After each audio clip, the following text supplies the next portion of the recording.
It was supposed to be one of the biggest fan meetups in streaming history. A simple giveaway. Hell yeah, bro. Hey, it's a VIP pass in there too. A chance for thousands of fans to see some of their favorite creators in person. Instead, it spiraled into a scene that looked more like a disaster movie than a celebration, and Duke Dennis found himself caught in the middle of one of the most controversial moments of his career. On August 4th, 2023, excitement was already building across social media. Popular streamer Kai Cenat had announced a massive giveaway at Union Square in New York City. The promise of free PlayStation 5 consoles, gaming PCs, gift cards, and other prizes spread like wildfire online. Within hours, what began as an exciting community event had attracted far more people than anyone expected. Duke Dennis, along with several members of AMP, arrived at the event to support Kai and interact with fans. At first, the atmosphere was electric.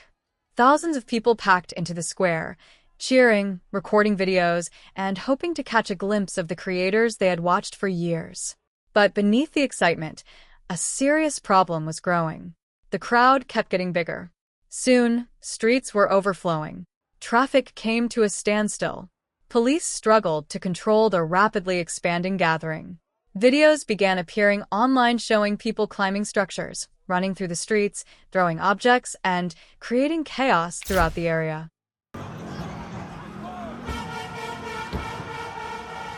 What was planned as a giveaway had transformed into a full-scale public disorder event in the middle of Manhattan. As the situation worsened, law enforcement moved in. Officers attempted to disperse the crowd while emergency vehicles struggled to reach parts of the area.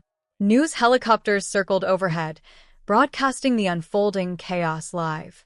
Within hours, the story had moved far beyond the streaming community and was dominating national headlines. The legal consequences came quickly. Kai Cenat and several people associated with the event, including Duke Dennis, initially faced charges connected to the incident.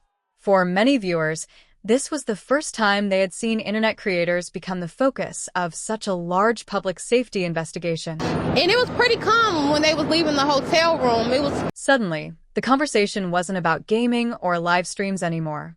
It was about responsibility, planning, and the real-world impact of online influence. The internet exploded with debate. Kai, what happened with you went back to NYC? Some people argued that no one could have predicted such an enormous turnout and believed the creators never intended for things to become dangerous. Others insisted that an event of this size should have been properly organized with permits, security, and crowd management before inviting thousands of people into one of New York City's busiest public spaces. Months later, the legal situation changed. Prosecutors eventually agreed to dismiss the charges after restitution agreements and other conditions were met.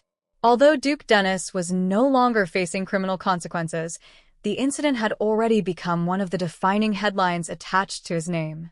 In the end, the Union Square riot became a turning point for the streaming industry.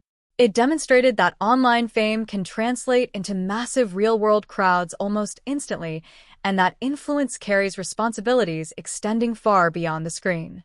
For Duke Dennis, the event remains one of the few major controversies in an otherwise successful career, serving as a reminder that even a giveaway meant to bring fans together can become national news when the internet spills into real life.